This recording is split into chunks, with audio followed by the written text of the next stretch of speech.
Good morning all of you. आप सभी जानते हैं कि अब एग्जाम में एनसीईआरटी के उदाहरण से भी क्वेश्चन पूछे जाते हैं। तो आइए हम लोग इस वीडियो में बहुत ही इम्पोर्टेंट चैप्टर वास्तविक संख्या का उदाहरण करने वाले हैं और इस वीडियो में आपको पूरा कंप्लीट उदाहरण करवाएंगे। तो आइए स्टार्ट करते हैं वीडियो को। तो बच्चों, आप लोग देख सकते हैं स्क्रीन पर आप लोग को उदाहरण 1 का क्वेश्चन दिखाई दे रहा होगा। उदाहरण 1 का क्वेश्चन क्या है? 40, 52 और 12,576 का HCF यूक्लिड विभाजन एल्गोरिथम का प्रयोग करके ज्ञात करना है। तो आइए हम लोग निकालते हैं। बहुत ही इजी क्वेश्चन है। उदाहरण 1।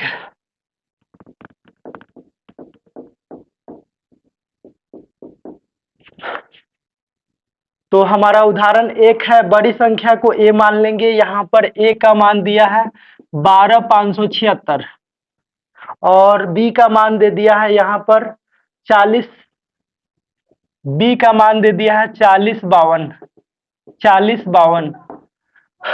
तो दोस्तों, इससे पहले आप लोग एक्सरसाइज 1.1, एक्सरसाइज 1.2 और एक्सरसाइज 1.3 और एक्सरसाइज 1.4 का वीडियो नहीं देखे हैं तो मैं डिस्क्रिप्शन में लिंक दे दूंगा, वहां से आप लोग जा करके पहले उसको देख लीजिए। तो आइए हम लोग स्टार्ट करते हैं इसको। यहाँ पर लिखेंगे भाषा, चूंकि यूक्लिड विभाजन एल्गोरिथम से, यूक्लिड विभाजन एल्गोरिथम से। तो यूक्लिड विभाजन एल्गोरिथम क्या कहता है बच्चों? a बराबर बी क्यू प्लस आर, जहां 0 से 12 या बराबर आर, आर से 12 बी, 0 से 12 या बराबर आर, आर से 12 बी हो। ठीक, चलिए अब यहाँ पर हम लोग a का वैल्यू रखेंगे। a का वैल्यू कितना है? तो 12,576, 12,576। अब यहाँ पर b का वैल्यू रखेंगे तो b का वैल्यू कितना है? 4052 है। तो यहाँ पर आइए 4052 रखते हैं हम लोग। अब देखिए यहाँ पर ये बड़ी वाली संख्या को क्या मानना है? राजा, और इसको मानना है मंत्री। यानी कि राजा में अब मंत्री से क्या करना है? तो भाग करना है। तो चलिए भाग देते हैं। यहाँ से 12,576 में भाग देना है 4052 से। चलिए तो हम लोग यहाँ पे इसको 3 मरतबे लगाते हैं। 3 दूना 6, 3 पछे 15 के 5 हाथ में 1, 3 में 0 से 0 हाथ में का 1 उतरेगा, 3 चौको 12। यहाँ से घटा लेंगे, 6 से 6 जाएगा 0, 7 से 5 घटेगा 2, 5 से 1 घटेगा 4, 12 से 12 कैंसिल। तो यहाँ पर कितने आ गए? जो क्वांटिनेंट है यानी भागफल है वह कितने आ गए? तो 3 आ गए। तो क्यू के जगह पर क्या रख देंगे बच्चों? 3 रख देंगे। और रिमाइंडर यानी कि शेष कितने बच गए? तो 420। तो यहाँ पर शेष की जगह पर 420 रख देंगे। अब देखिए यहाँ पर शेष 0 नहीं आया है तो एक स्टेप और आगे सॉल्व करेंगे इसको। चलिए यहाँ पर अब क्या हो जाएगा? लिखेंगे थोड़ा सा भाषा, चूंकि शेष बराबर नहीं है 0, शेष बराबर नहीं है 0, इसलिए अब यहाँ पर क्या हो जाएगा? यह जो मंत्री है राजा बन जाएगा 4052 और यह जो सिपाही है वह बन जाएगा मंत्री। अब यहाँ से 4052 में भाग देना है 420 से। तो आइए भाग देते हैं। अब 4052 में भाग देना है 420 से, कितने मरतबे लगेगा? तो यहाँ पे लग जाएगा 9 मरतबे। 9 में 0 से 0, 9 दूना 18 के 8 हाथ में कितना? तो 9 दूना 18 के 8 हाथ में 1, 9 चौको 36, 1 37। अब यहाँ से घटा लेंगे, 2 से 0 जाएगा, 2 बचेगा, 1 दहाई लेंगे, 15 से 8 घट गया 7। अब बीच वाला 0 10 बन जाता है, 10 से 7 जाएगा 3, 3 से 3 कटिस। तो यहाँ पर आ गए दोस्तों, क्वांटिनेंट का मान कितना है? तो 9 है और शेष कितने बच गया? तो 372 है। तो यहाँ पे 372 को प्लस में लिख देंगे। अभी भी देखिए शेष का मान 0 नहीं आया है तो लिखेंगे चूंकि शेष बराबर नहीं है 0, शेष बराबर नहीं है 0। अब यहाँ पे क्या हो जाएगा? 420 को यहाँ पे डालेंगे 420 और 372 को यहाँ पे बी के जगह पर डालेंगे। अब कितने में भाग देना है? तो 420 में भागा देना है 372 से, 420 में भाग दे देना है 372 से। चलिए यहाँ पर 1 मरतबे लगाएंगे, 372 एकम 372, 1 दहाई लेंगे, 10 से 2 जाएगा 8, अब 11 से 7 घटेगा 4, और यहाँ पर 3 से 3 कैंसिल हो जाएगा, तो कितने शेष बच गया? 48। कॉन्टिनेंट यानी भागफल का मान कितना है? 1 है, तो यहाँ पे क्यू का मान 1 रख देंगे, और शेष शेष कितने बच गए? तो 48 बच गए, यहाँ पे 48 लिखेंगे। अभी भी शेष का मान 0 नहीं आया, तो लिखेंगे चूंकि शेष बराबर नहीं है 0, इसलिए आगे इसको सॉल्व करेंगे। अब चलिए, इसका तो कोई काम नहीं है, यहां से इसको इरेज कर देते हैं, इसको यहां से इरेज कर देते हैं।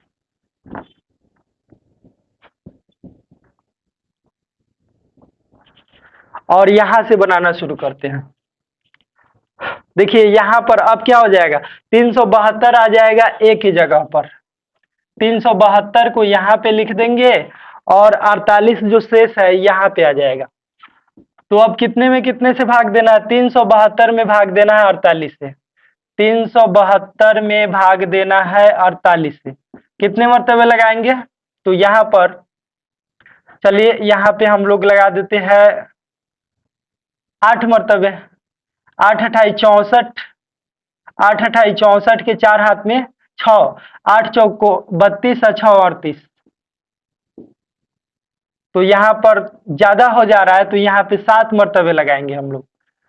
7 से लगाते हैं, 7 अठी 56 का 6 हाथ में 5, 7 चौको 28, अब 5 33, 7 अठी 56, 7 चौको 28, 5 33। अब घटाइएगा तो यहाँ पर 12 से 6 घटेगा 6, 6 से 3 जाएगा 3, यहाँ से 3 3 कैंसिल, तो कितने आ गए? तो यहाँ पे जो कॉन्टिनेंट है यानी 7 आ गया, और शेष कितने बच गए? 36। अभी भी शेष का मान देखिएगा तो 0 नहीं आया है, तो एक स्टेप इसको और आगे सॉल्व करेंगे। 48 यहाँ पर आ जाएगा, और 36 यहाँ पे, 36 से कम 36, और उसके बाद में 12 शेष बच गया। ठीक, अभी भी शेष का मान 0 नहीं आया, तो क्या करेंगे? अब यहाँ से चूंकि शेष बराबर नहीं है 0, यहाँ भी थोड़ा सा भाषा लिखना था, शेष बराबर नहीं है 0, शेष बराबर नहीं है 0। अब यहाँ भी शेष बराबर नहीं आया 0, तो यहाँ पे 36 यहाँ पर आ जाएगा ए के स्थान पर, और बी के स्थान पर 12 आ जाएगा।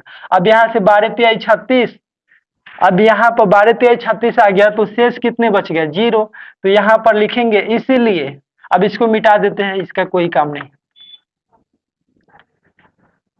चूंकि शेष बराबर है 0, शेष बराबर है 0, इसलिए HCF ऑफ कितना कितना था? तो 12,576, और कितना? 4052 बराबर। देखिए यहाँ पर बराबर के जस्ट बगल में जो रहता है वही आंसर होता है, तो यहाँ पे बराबर के जस्ट बगल में कितना है? 12 है, तो हमारा HCF कितना निकल के आ गया? तो 12 आ गया। चलिए इसी तरह आप लोग इसको नोट कीजिए, हम लोग बढ़ते हैं अगले उदाहरण नंबर 2 की ओर। तो बच्चों आप लोग देख सकते हैं बोर्ड पर आप लोग को उदाहरण नंबर 2 का क्वेश्चन दिखाई दे रहा होगा, कि क्वेश्चन है हमारा, दर्शाइए कि प्रत्येक धनात्मक समपूर्णांक 2q के रूप का होता है तथा प्रत्येक धनात्मक विषम पूर्णांक 2q + 1 के रूप का होता है, जहां p कोई पूर्णांक है। तो आइए इसको हम लोग दर्शाते हैं। उदाहरण 2,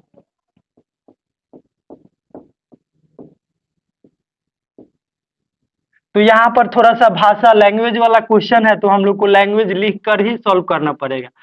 लिखेंगे, माना कि a कोई धनात्मक पूर्णांक है, a कोई धनात्मक पूर्णांक है,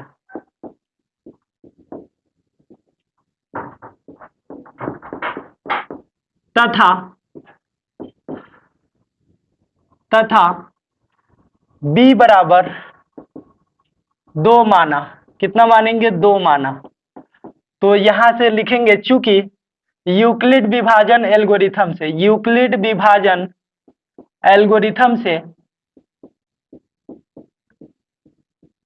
a बराबर क्या होता है? BQ + R।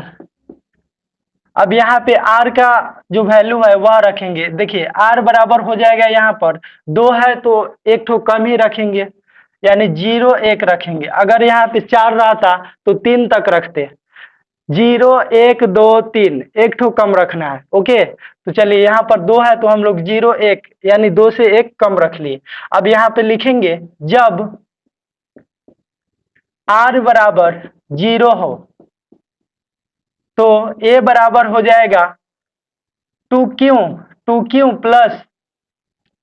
प्लस 0। अब आप लोग बताइए बच्चों, हम आप लोग से पूछेंगे कि 0 सम संख्या है कि विषम है, तो आप लोग कहिएगा सर जी 0 जो है वह विषम सम संख्या है। 0 क्या है तो सम संख्या। तो चलिए यहाँ पे लिखेंगे सम पूर्णांक। क्या लिख देंगे? सम पूर्णांक। जब अब देखिए अगला स्टेप में जब r बराबर 1 हो, कितना हो? 1 हो, तो यहाँ पर a बराबर हो जाएगा 2q प्लस 1। तो हम पूछेंगे कि बताओ बच्चों यहाँ पर एक क्या है, कौन सा पूर्णांक है? तो आप लोग कहिएगा सर जी एक जो है विषम पूर्णांक है। तो चलिए हम लोग यहाँ पे लिख देंगे विषम पूर्णांक। विषम पूर्णांक। तो यहाँ पर आप लोग देख सकते हैं कि जो 2q है वह क्या है? सम पूर्णांक आ गया, और यहाँ पर 2q प्लस 1 जो है विषम पूर्णांक आ गया। तो इससे साबित हो जाता है कि कोई भी धनात्मक सम पूर्णांक 2q के रूप का होता है और कोई भी धनात्मक विषम पूर्णांक 2q प्लस 1 के रूप का होता है। तो वही जो लास्ट वाला आपका क्वेश्चन है ना, उसमें से दर्शाइए कि हटा करके बाकी ज्यों के त्यों लिख देंगे उसी तरह। तो क्या दिया है? दर्शाइए कि, हटा देते हैं, लिख देते हैं। इसीलिए कोई भी धनात्मक सम पूर्णांक 2q तथा कोई भी धनात्मक विषम पूर्णांक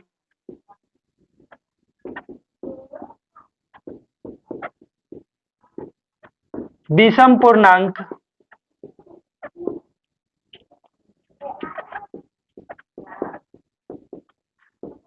2q प्लस 1 के रूप का होता है।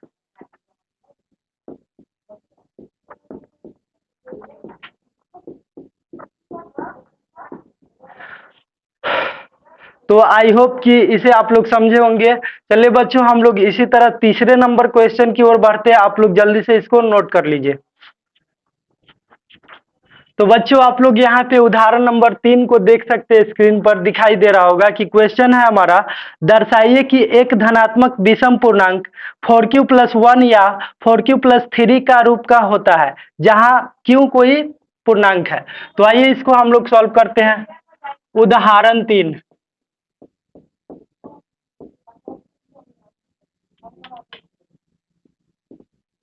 यहाँ पे लैंग्वेज वाला क्वेश्चन है तो हम लोग इसमें भाषा लिखेंगे। माना कि a कोई धनात्मक पूर्णांक है, a कोई धनात्मक पूर्णांक है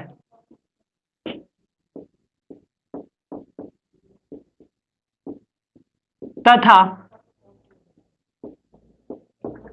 b बराबर 4 माना। कितना माना? 4 माना।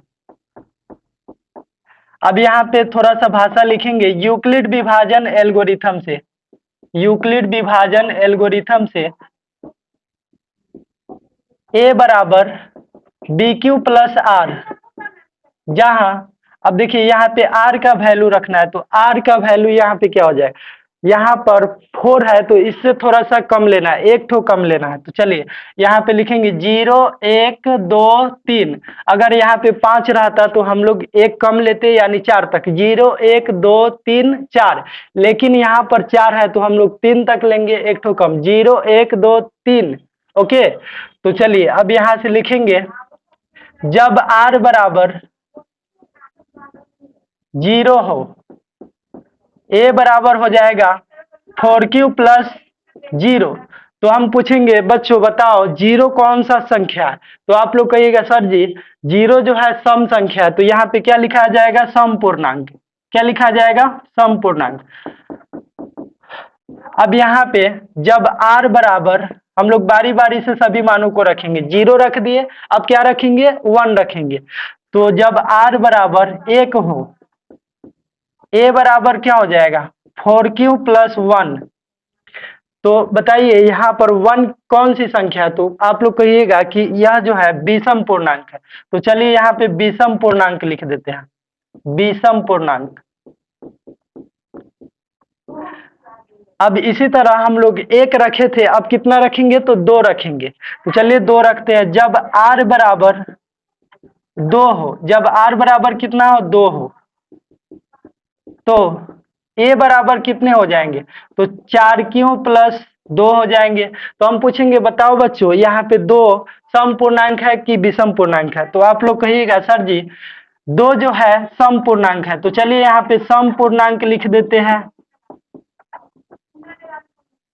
सम पूर्णांक है। ओके, अब चलिए यहां से हम लोग जब r बराबर, देखिए यहाँ पर 2 रखे थे तो अब कितने रखेंगे? 3 रखेंगे। तो यहाँ पे लिखेंगे जब r बराबर 3 हो तो a बराबर कितने हो जाएंगे? 4 क्यू प्लस 3। तो यहाँ पे हम पूछेंगे कि 3 क्या है? तो आप लोग कहिएगा सर जी 3 जो है विषम पूर्णांक है। तो चलिए यहाँ पे लिखते हैं विषम पूर्णांक, विषम पूर्णांक। तो आप लोग यहाँ पे देख सकते हैं कि क्या है, 4q प्लस 1 विषम पूर्णांक है और 4q प्लस 3 क्या है? विषम पूर्णांक है।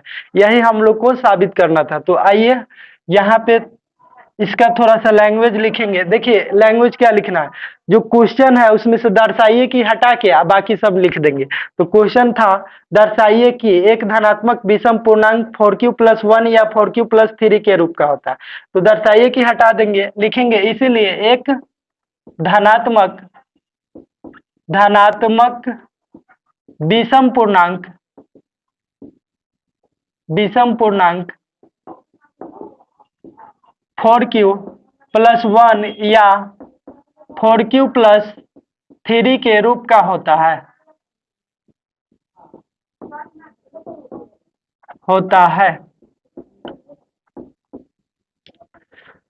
तो बच्चों आई होप कि आप लोग इसे समझे होंगे। चलिए हम लोग इसी तरह उदाहरण नंबर 4 को सॉल्व करते हैं। आप लोग जल्दी से नोट कर लीजिए। तो प्यारे बच्चों आप लोग देख सकते हैं यहाँ पे उदाहरण नंबर 4 आप लोग को बोर्ड के ऊपर दिखाई दे रहा होगा। क्वेश्चन उदाहरण नंबर 4 क्या है आइए पढ़ लेते हैं। दिया है एक मिठाई विक्रेता के पास 420 काजू की बर्फिया और 130 बादाम की बर्फिया है। वह इनकी ऐसी ढेरियां बनाना चाहती है कि प्रत्येक ढेरी में बर्फियों की संख्या समान रहे तथा ये ढेरियां बर्फ की परात में न्यूनतम स्थान घेरे। ओके, इस काम के लिए प्रत्येक ढेरी में कितनी बर्फियां रखी जा सकती है? तो देखिए यहाँ पर न्यूनतम स्थान घेरे और इसके लिए हम लोग क्या करेंगे? 420 है क्या चीज का? काजू की बर्फिया है और 130 बादाम की बर्फिया है। तो दोनों का HCF निकाल लेंगे। चलिए आइए। तो बच्चों यहाँ पे उदाहरण नंबर 4 420, देखिए सबसे अधिक वाला कौन है? 420 है, तो 420 लिख देते हैं। और सबसे कम वाला क्या है? तो वह है 130 है, तो 130 लिख देते हैं। देखिए हमेशा याद रखिएगा आप लोग कि बड़ी वाली संख्या ए मानिएगा और छोटी वाली संख्या बी मानिएगा।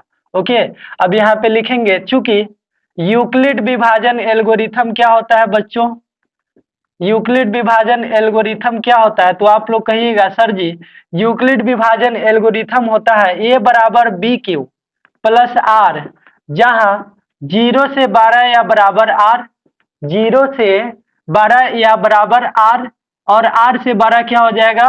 तो बी हो जाएगा। ओके, तो चलिए यहाँ पर अब हम लोग बारी बारी से मान रखते हैं। ए का मान कितना रखना है? 420, तो यहाँ पर ए के जगह पर रख देंगे हम लोग 420।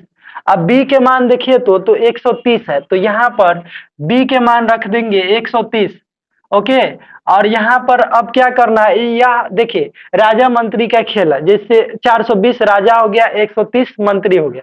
तो 420 में 130 से क्या कर देना है? भाग करना है। तो आइए राजा में मंत्री से भाग लगाते हैं। यहाँ पर कितने मर्तबे लगेंगे? तो यहाँ पे हम लोग लगाएंगे 3 मर्तबे। 3 में 0 से 0, 13 तिया 39। चलिए अब घटाइए, 0 से 0 जाएगा 0, एक दहाई लेंगे, 12 से 9 घटेगा 3, 3 एक दहाई दिए तो 3 बच गया, 3 से 3 कैंसिल, तो कितने आ गए देखिए, जो क्वांटिनेंट है यानी भागफल उसका मान कितने है 3 है, तो क्यू की जगह पर 3 रख देंगे, और आर मतलब रिमाइंडर, तो रिमाइंडर यानी कि शेष कितने बचे हैं 30 है, तो यहाँ पे 30 रख देंगे। अब थोड़ा सा लिखेंगे, चूंकि शेष बराबर नहीं है जीरो, शेष बराबर क्या नहीं है बच्चों, जीरो नहीं है, तो यहाँ पे और एक स्टेप चलेंगे, यह जो मंत्री है 130 अब यह राजा बन जाएगा, और यह जो सिपाही है 30 वह अब मंत्री बन जाएगा। तो अब देखिए 130 में कितने से भाग देने हैं, 30 से भाग देने हैं, 130 में भाग देना है 30 से, तो आइए भाग देते हैं, 30 चौको 120, चलिए अब यहां से घटा लेंगे, 3 से 2 जाएगा 1 और 1 से 1 चट हो गया। देखिए अब यहाँ पे कॉन्टिनेंट कितने हैं, तो आप लोग कहिएगा सर जी भागफल यानी कॉन्टिनेंट 4 है, और शेषफल यानी रिमाइंडर कितने हैं, तो 10 बच गया है, तो आइए हम 10 लिख देते हैं। अभी भी देखिएगा क्या शेष बराबर जीरो आया है, आप लोग से पूछते हैं बताइए, शेष का मान जीरो नहीं है 10 है, तो यहाँ पे लिखेंगे चूंकि शेष बराबर नहीं है जीरो, शेष बराबर क्या नहीं है बच्चों, जीरो नहीं है, तो यहाँ पे क्या लिख देंगे, यह जो मंत्री है अब राजा बन जाएगा, और यह जो सिपाही है वह मंत्री बन जाएगा। ओके, अब 30 में कितने से भाग देने हैं बच्चों, तो 30 में 10 से भाग देने हैं, चलिए भाग लग जाएगा, आप लोग अब बना सकते हैं कि नहीं बताइए, बिल्कुल बन जाएगा। देखिए 10 तिहाई 30, 30 से 30 चट, अब यहाँ देखिए कॉन्टिनेंट कितने हैं, भागफल यानी 3 है, और शेष कितने बच गए, तो जीरो, तो यहाँ पे जीरो लिखेंगे, लिखेंगे चूंकि शेष, इसीलिए शेष बराबर है जीरो, शेष बराबर क्या आ गया जीरो, इसीलिए एच सी एफ ऑफ कितना कितना 420 और 130, 420 130 बराबर कितने हो जाएंगे बच्चों, तो आप लोग कहिएगा सर जी जो बराबर के जस्ट बगल में होता है यानी कि जो मंत्री साहब बैठे हैं वही राइट आंसर हो जाएगा, तो बराबर के जस्ट बगल में कौन है 10 है, तो 10 आपका HCF आ गया। ओके, चलिए तो यही आपका आंसर आ गया। तो बच्चों आप लोग इसको समझे होंगे, चलिए इसको फटाफट नोट कीजिए, हम लोग अगले क्वेश्चन की ओर बढ़ते हैं। तो बच्चों हम लोग उदाहरण नंबर 5 को अब करने वाले हैं, आप लोग उदाहरण 5 को एक बार पढ़ लीजिए। देखिए क्वेश्चन क्या है, तो क्वेश्चन है संख्याओं 4 के पावर n पर विचार कीजिए जहां n एक प्राकृत संख्या है, जांच कीजिए कि क्या n का कोई ऐसा मान है जिसके लिए 4 के पावर n अंक शून्य पर समाप्त हो सकता है। तो आइए हम लोग इसको जांच करते हैं।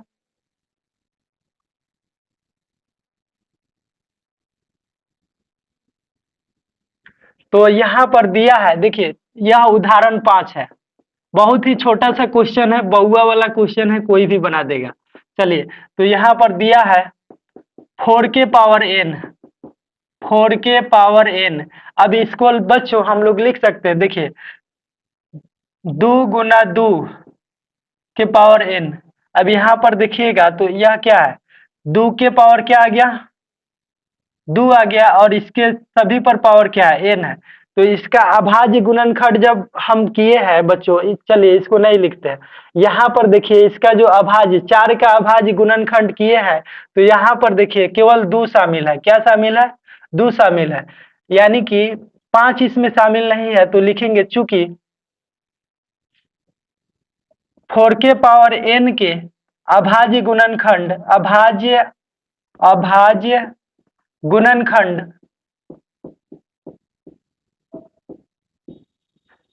अभाज्य गुणनखंड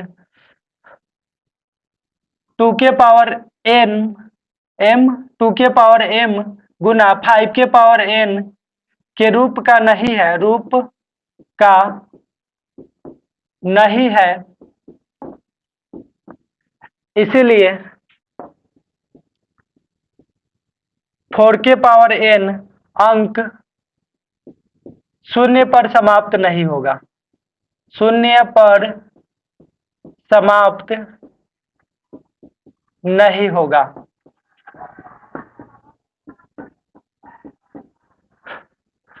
तो बच्चों आई होप कि आप लोग इसे समझे होंगे, अगर नहीं समझे देखिए हम बता देते हैं, यहाँ पर 4 का जब गुणनखंड किए हैं तो 2 गुने 2 आ गया। अब देखिए इस 4 के पावर n के अभाज्य गुणनखंड, इसमें केवल 2 है, यानी कि 5 नहीं है। शर्त क्या है कि 2 और 5 दोनों होना चाहिए, तब जाके यह शून्य पर समाप्त होता है, लेकिन यहाँ पे केवल 2 है। ओके, तो 2 के पावर m गुने 5 के पावर n के रूप का नहीं है, इसलिए 4 के पावर n अंक शून्य पर समाप्त नहीं होगा। तो आई होप कि इसे आप लोग समझ गए होंगे। चलिए आप लोग जल्दी से इसको नोट कीजिए और हम लोग छठे नंबर क्वेश्चन को सॉल्व करते हैं। तो प्यारे बच्चों, आप लोग यहाँ पे बोर्ड के ऊपर देख सकते हैं उदाहरण नंबर 6 को। उदाहरण नंबर 6 आप लोग पढ़ लीजिए, इसको हम लोग सॉल्व करते हैं। तो देखिए उदाहरण नंबर 6 है, संख्याओं 6 और 20 के अभाज्य गुणनखंड विधि से HCF और LCM ज्ञात कीजिए। तो आइए, बहुत ही इजी और शानदार क्वेश्चन है, VBI क्वेश्चन है। उदाहरण 6, उदाहरण नंबर 6। तो देखिए यहाँ पे दिया है 6 और 20 का, किस विधि से? अभाज्य गुणनखंड विधि से। HCF निकालना है और LCM दोनों निकालना है। तो चलिए 6 का अगर आप अभाज्य गुणनखंड कीजिएगा बच्चों तो कैसे लगाइएगा? 2 से। तो आइए 2 से लगाते हैं। 2 तिहाई 6, इससे ज्यादा कुछ कर सकते हैं नहीं। 2 गुना 3 लिख देंगे। अब 20 का अभाज्य गुणनखंड कीजिए तो कैसे लगेगा बच्चों? तो आप लोग कहिएगा सर जी 2 से लगेगा। 10 दूना 20, फिर 2 से लग जाएगा, 2 पचे 10, तो 2 गुना 5 आ गया। तो चलिए 2 गुना 5 लिखते हैं। अब HCF कैसे निकलता है बच्चों? तो दोनों में जो उभयनिष्ठ रहता है यानी कॉमन रहता है वह HCF होता है हमारा। तो दोनों में क्या है? 2 है। तो यहाँ पर इसीलिए HCF ऑफ कितना कितना 6 और 20, HCF ऑफ 6 और 20 कितने हो जाएंगे? 2 आंसर हो जाएंगे। तो चलिए यहाँ पर हम लोग 2 आंसर आ गया। अब क्या निकालना है? तो LCM निकालना है बच्चों। तो LCM ऑफ 6 और 20, चलिए तो यहाँ पर LCM कैसे निकालते हैं? जो दोनों में मिलता है उसको भी लिखते हैं। तो दोनों में क्या मिला है बच्चों? 2 मिला है, लिख दिए। ओके, और जो बच जाता है ना उसको भी लिखते हैं। तो देखिए उसमें ऊपर वाले में क्या बचा है? तो यहाँ पे 3 बच गया है बच्चों। अब यहाँ पर देखिएगा नीचे वाला में तो क्या बचा है? तो 2 और 5 बच गया है। तो चलिए हम लोग 2 गुने 5 लिख देते हैं।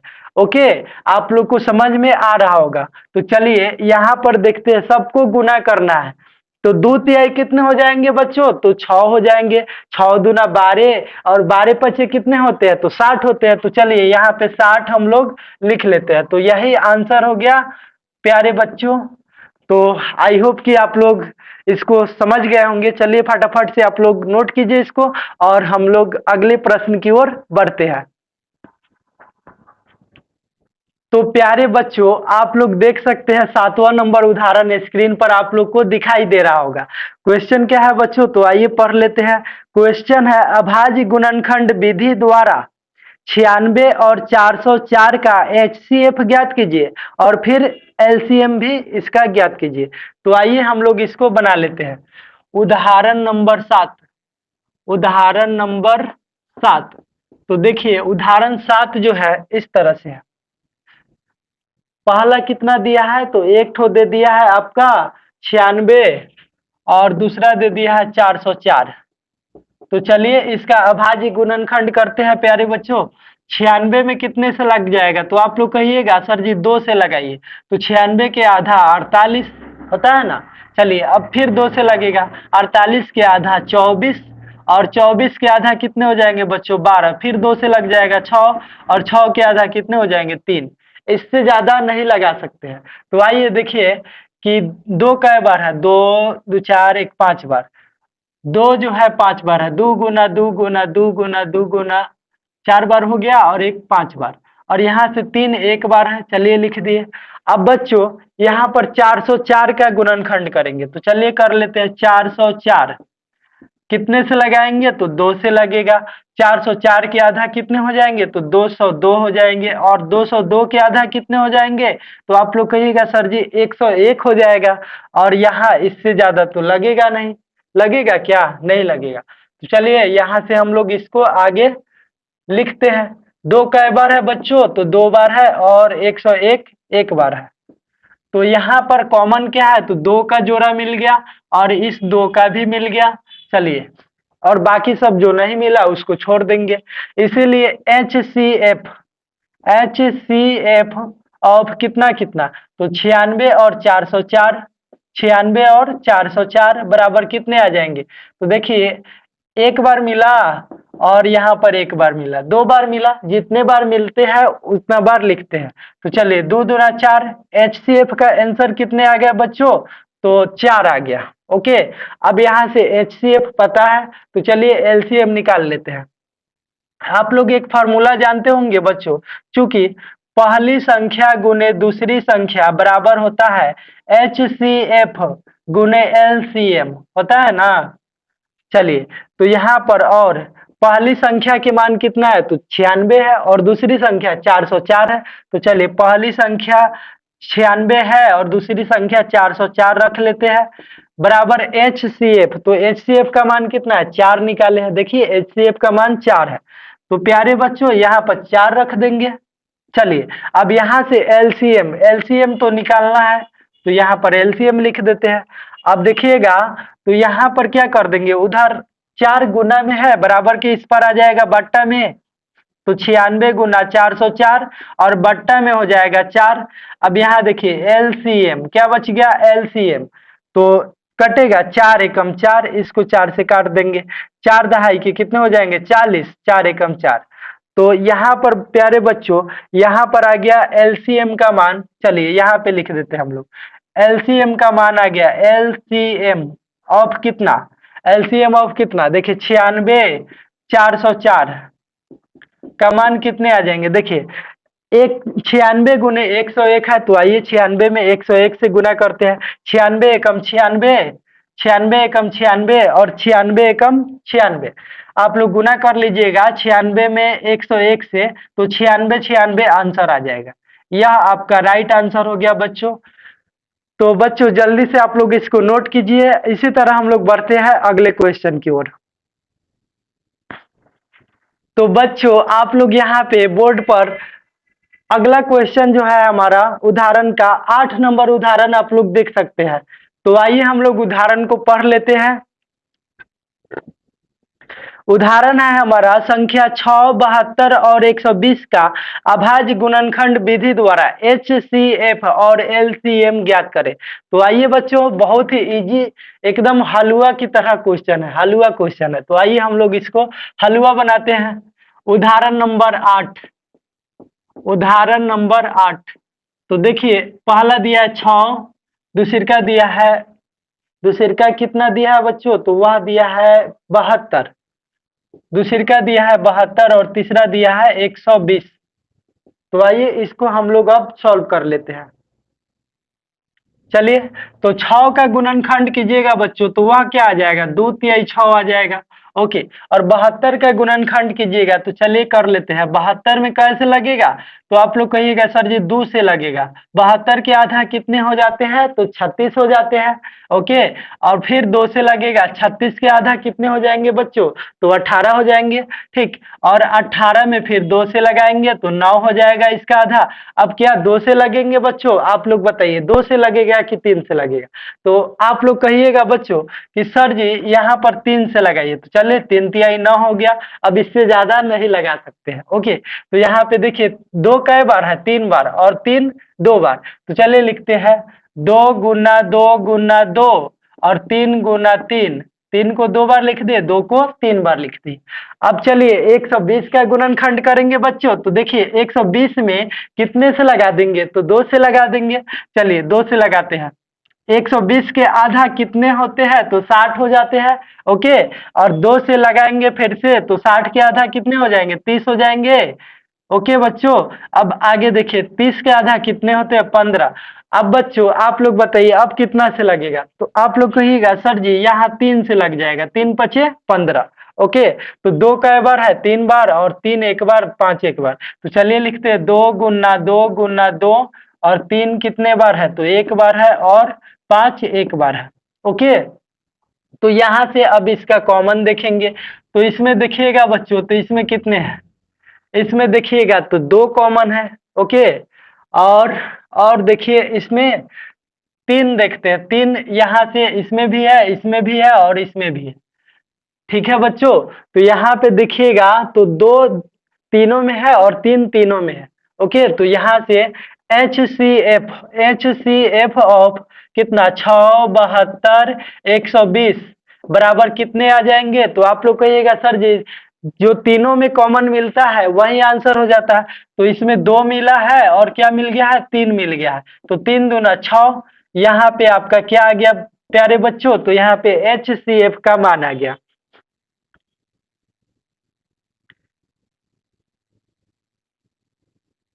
चलिए बच्चों, अब हम लोग यहाँ से इसका एलसीएम निकाल लेते हैं। LCM of 672 120। तो आप लोग बताइए, यहाँ पे इसको मिटा दे, इसका कोई काम नहीं है। चलिए इसको यहाँ से इरेज करते हैं। तो यहाँ पर देखिए बच्चों 672 और 120 का एलसीएम क्या आ जाएगा? तो यहाँ पे जो तीनों में कॉमन मिलता है उसको लिख लेते हैं सबसे पहले। ओके, दो लिख दिए और कितना लिख दे? तीन। और एलसीएम निकालने के लिए देखिए इसमें भी दो कॉमन मिल गया तो दो लिख देते हैं, और फिर इसमें क्या मिल गया? दो कॉमन मिल गया तो फिर क्या लिख देंगे? दो लिख देंगे। ओके, और फिर यहाँ से देखिएगा प्यारे बच्चों, तो वह क्या है? देखिए तीन का जोड़ा नहीं मिला है तो इसको भी लिखेंगे, और पांच का भी नहीं मिला है तो पांच भी लिख देंगे। चलिए अब यहाँ से हम लोग इसको गुना कर लेते हैं। दो तिहाई 6, 6 दूना 12।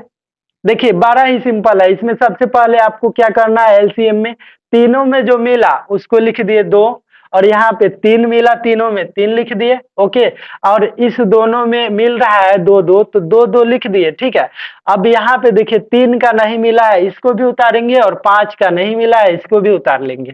चलिए अब यहाँ से गुना करते हैं। दो तिहाई 6, 6 दूना 12, 12 दूना 24, 24 तिरका 72, 72 पचे तो 5 दूना 10, 7 पचे 35, 1 36, 360 हमारा आंसर आ गया प्यारे बच्चों। तो चलिए यहाँ से 360 आंसर लिख लेते हैं। तो बच्चों आप लोग आई होप कि इसे समझे होंगे। चलिए हम लोग अगले क्वेश्चन की ओर बढ़ते हैं। फटाफट से आप लोग पहले नोट कर लीजिए। तो प्यारे बच्चों आप लोग उदाहरण नंबर 8 तक पढ़ चुके हैं। अब हम लोग उदाहरण नंबर 9 को देख सकते हैं। यहाँ पे बोर्ड पर दिखाई दे रहा होगा कि उदाहरण नंबर 9 है, सिद्ध कीजिए कि √3 एक अपरिमेय संख्या है। तो आप लोग को क्या बतलाया है कि अपरिमेय संख्या कह रहा है तो इसका जस्ट उल्टा मानेंगे। चलिए यहाँ पर हम लोग क्या मान लेंगे? इसको अपरिमेय कह रहा है तो परिमेय मान लेंगे। तो यहाँ पर लिखेंगे उदाहरण नंबर 9। उदाहरण नंबर कितने हैं बच्चों? तो 9 है। यहां से लिखेंगे यदि संभव हो तो, संभव हो तो माना कि √3 एक परिमेय संख्या है। क्या बोले हैं प्यारे बच्चों कि इसको हम लोग उल्टा मानेंगे, परिमेय संख्या है। क्वेश्चन में आपका कह रहा है अपरिमेय संख्या है और हम लोग क्या मान लिए? परिमेय संख्या है। तो चलिए यहां से लिखेंगे इसीलिए देखिए √3 को हम लोग क्या माने हैं? तो परिमेय माने हैं। तो परिमेय के डेफिनेशन क्या होता है? तो आप लोग कहिएगा सर जी जिसको P/Q के रूप में लिखा जा सके, जहां PQ पूर्णांक हो, जहां PQ क्या हो प्यारे बच्चों? तो पूर्णांक हो, तथा Q बराबर नहीं हो 0, तथा Q बराबर नहीं है 0। ओके, चलिए इतना लिख दिए। अब यहाँ से देखिए अगर हम लोग इधर स्क्वायर करते हैं, क्या करते हैं? स्क्वायर, तो इधर भी क्या हो जाएंगे? तो स्क्वायर हो जाएंगे। चलिए स्क्वायर कर देते हैं। अब देखिए √3 का स्क्वायर कितना हो जाएगा? सीधा 3 हो जाएगा। और P का देखिए P का स्क्वायर कीजिएगा तो क्या हो जाएगा? P square. और Q का भी स्क्वायर हो जाएगा क्योंकि पूरा पर स्क्वायर है तो P स्क्वायर, और Q का भी स्क्वायर हो जाएगा। तो आप लोग बताइए Q को हम लोग लिख सकते हैं, स्क्वायर के मतलब दो बार होता है, Q गुने Q लिख सकते हैं, बिल्कुल लिख सकते हैं। चलिए अब यहाँ से क्या कर देंगे प्यारे बच्चों? Q गुने Q क्या चीज में है? बट्टा में है, बराबर के इस पर आ जाएगा गुना में। तो चलिए Q गुने Q गुना में लिखते हैं। इधर क्या बच गया? P square. ओके, क्या बच गया? P square. तो हम लोग यहाँ पे लिख देंगे क्या? P square. इसको मान लेते हैं समीकरण 1। अब यहाँ से थोड़ा सा भाषा क्या लिखेंगे, देखिए चूंकि पी स्क्वायर 3 से विभाज्य है, 3 से विभाज्य है, इसीलिए पी भी 3 से विभाज्य होगा। क्या होगा? विभाज्य होगा। चलिए यहाँ पर आप लोग देख सकते हैं कि पी स्क्वायर से कौन विभाज्य है? 3 से विभाज्य है। पी स्क्वायर 3 से क्या है? विभाज्य है, इसीलिए पी भी क्या हो जाएगा? 3 से विभाज्य हो जाएगा। इसको मान लेते हैं समीकरण सेकेंड। तो बच्चों यहाँ पर देखिए, अब यहाँ पर लिखेंगे समीकरण 1 से। किससे? समीकरण 1 से। तो समीकरण 1 क्या है प्यारे बच्चों? तो वह है 3 गुना क्यू गुना क्यू। ओके, यहाँ पर 3 गुना क्यू बराबर पी स्क्वायर है। बराबर देखिए यहाँ पर हम लोग को क्या करना है, पी के मान जो है कितना मान लेंगे हम लोग? 3m मान लेंगे। क्या मान लेंगे? 3m। तो यहाँ पर p पर स्क्वायर है तो क्या हो जाएगा? 3m पर भी स्क्वायर हो जाएगा। अब यहाँ पे लिख देंगे, चूंकि p बराबर क्या माना? 3m माना। 3m माना। ओके, 3m माना।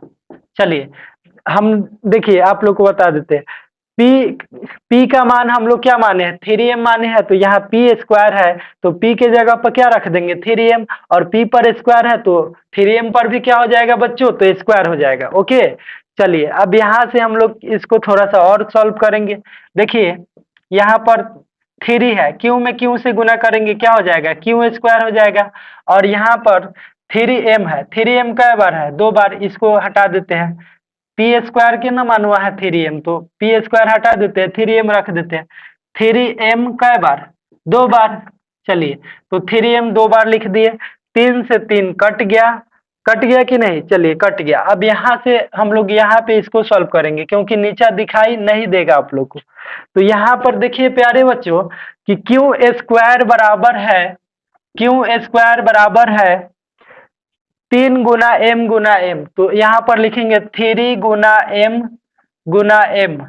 ओके, तो यहाँ पर लिखेंगे चूंकि क्यू स्क्वायर 3 से विभाज्य है, 3 से विभाज्य है, विभाज्य है, इसीलिए क्यू भी 3 से विभाज्य होगा, 3 से विभाज्य होगा। ओके, 3 से विभाज्य होगा, इसीलिए h, अब इसको मान लेंगे क्या? तो इसको मान लेंगे समीकरण 3। ओके, देखिए हम बता देते हैं आप लोग को, यहाँ पर क्यू स्क्वायर किससे विभाज्य है? 3 से विभाज्य है, 3 से विभाज्य है ना।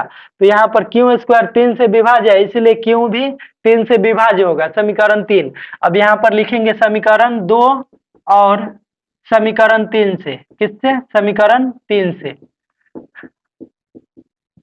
P और Q 3 से विभाज्य है। कितने से विभाज्य है? 3 से विभाज्य है, इसीलिए HCF of PQ, HCF of PQ बराबर 3, जो संभव नहीं है, जो क्या नहीं है? संभव नहीं है। देखिए बच्चों यह भाषा वाला क्वेश्चन है तो इतना आप लोग को लिखना ही पड़ेगा, तभी जाके आपको पूरा में पूरा 2 नंबर आप लोग को मिलेगा। जो संभव नहीं है, अतः हमारी मान्यता गलत है, हमारी मान्यता गलत है, इसीलिए √3 एक अपरिमेय संख्या है, अपरिमेय संख्या है।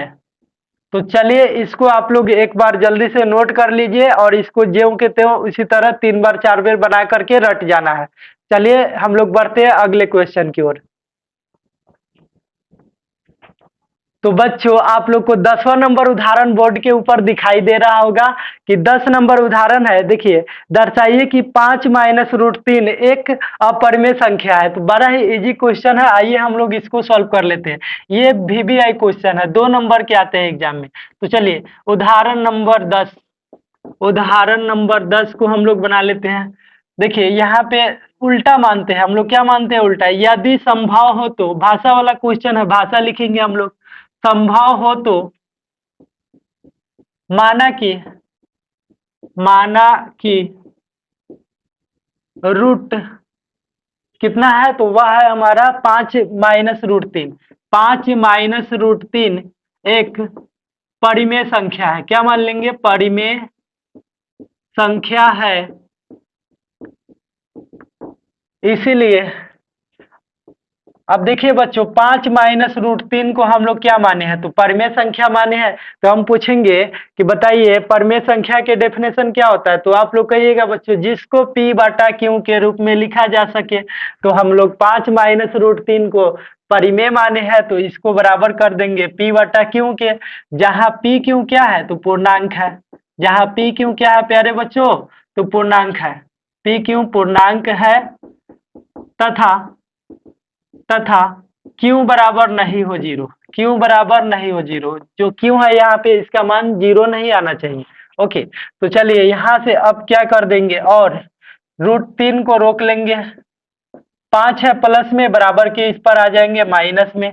तो चलिए हम लोग यहाँ पे 5 को लिखते हैं माइनस में, बट्टा में एक छुपा रहता है तो एक लिख सकते हैं ना, बिल्कुल लिख सकते। चलिए अब यहाँ से रूट माइनस रूट 3 बराबर Q और 1 का लसा कितना आ जाएगा? Q आ जाएगा। Q से Q कैंसिल, क्या बच गया? P माइनस Q में 1 से भाग देंगे Q, और Q में 5 से गुना करेंगे 5Q। आप लोग को बट्टा पर के घटाव आता ही होगा। ओके, नहीं आता है तो आप लोग कमेंट कीजिएगा, मैं एक अलग से बेसिक क्लास का उसका बट्टा पर की जोड़ घटाव का एक वीडियो बना दूंगा। तो चलिए यहाँ पर इसको मान लेंगे बच्चों हम लोग समीकरण 1। अब लिखेंगे समीकरण 1 का। देखिए यहाँ पर दायां पक्ष, इधर वाला क्या है? दाहिना, और बायां तरफ बायां पक्ष। तो लिखेंगे समीकरण 1 का दायां पक्ष क्या है? तो देखिएगा यहाँ पे P माइनस 5Q बट्टा Q एक क्या है? परिमेय संख्या है। क्या है? परिमेय संख्या। समीकरण 1 का दायां पक्ष परिमेय है। क्या है? परिमेय है तथा बायां पक्ष, तो बायां पक्ष अगर हम पूछेंगे बच्चों कि बायां पक्ष क्या है, तो आप लोग कहिएगा सर जी बायां पक्ष रूट के अंदर है, मतलब अपरिमेय है। तो चलिए बायां पक्ष अपरिमेय है, अपरिमेय है।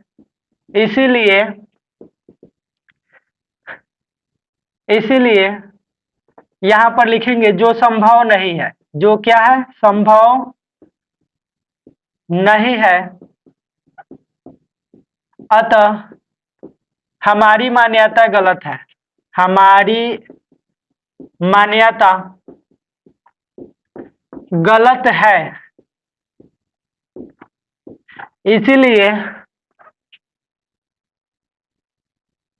कितना है? तो 5 माइनस रूट 3 एक अपरिमेय संख्या है। अपरिमेय संख्या है। तो आई होप बच्चों कि आप लोग इसको समझे होंगे। चलिए इसको फटाफट से नोट कीजिए, हम लोग अगले क्वेश्चन की ओर बढ़ते हैं। तो प्यारे बच्चों, इस चैप्टर का लास्ट उदाहरण है उदाहरण नंबर 11। तो आप लोग स्क्रीन के ऊपर देख सकते हैं क्वेश्चन। चलिए हम लोग पढ़ लेते हैं। दर्शाइए कि 3 रूट 2 एक अपरिमेय संख्या है। तो आइए इसको दर्शा लेते हैं हम लोग। उदाहरण नंबर 3 बहुत ही, उदाहरण नंबर 11 बहुत ही इंपॉर्टेंट क्वेश्चन है। चलिए यहाँ पर इसका उल्टा हम लोग मानेंगे। यदि संभव हो तो, संभव हो तो माना कि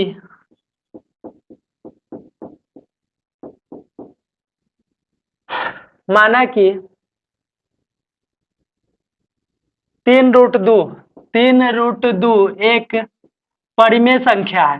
क्वेश्चन में कह रहा है अपरिमेय है, हम लोग क्या सिद्ध करेंगे इसको, हम लोग मान लेंगे परिमेय संख्या है। ओके, चलिए अब यहां से लिखेंगे, इसीलिए 3√2 परिमेय संख्या के डेफिनेशन क्या होता है बच्चों, तो आप लोग कहिएगा सर जी जिसको P/Q के रूप में लिखा जा सके, जिसको P/Q के रूप में लिखा जा सके उसे परिमेय संख्या कहते हैं। जहां P Q पूर्णांक, जहां P और Q क्या हो तो पूर्णांक हो, पूर्णांक है, तथा Q बराबर नहीं हो जीरो, Q बराबर क्या हो बच्चों तो नहीं हो जीरो। ओके, चलिए अब हम लोग क्या करेंगे, तो यहाँ पे √2 को रोक लेंगे। 3 क्या चीज में है तो आप लोग कहिएगा गुना में है सर जी, तो इधर आ जाएगा बराबर के, इस पर आ जाएगा बट्टा में। तो चलिए पहले से क्यों है तो 3 क्यों हो जाएगा, इसको मान लेंगे समीकरण 1। अब लिखेंगे समीकरण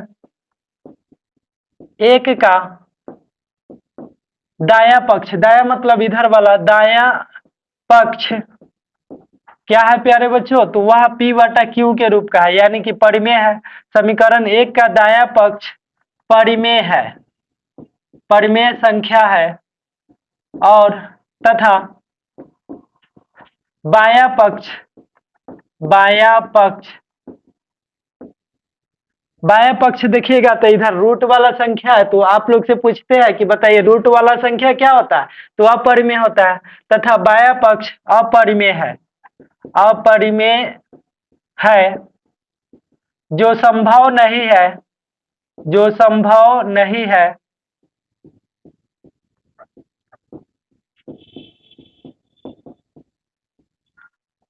अतः हमारी मान्यता गलत है, मान्यता गलत है,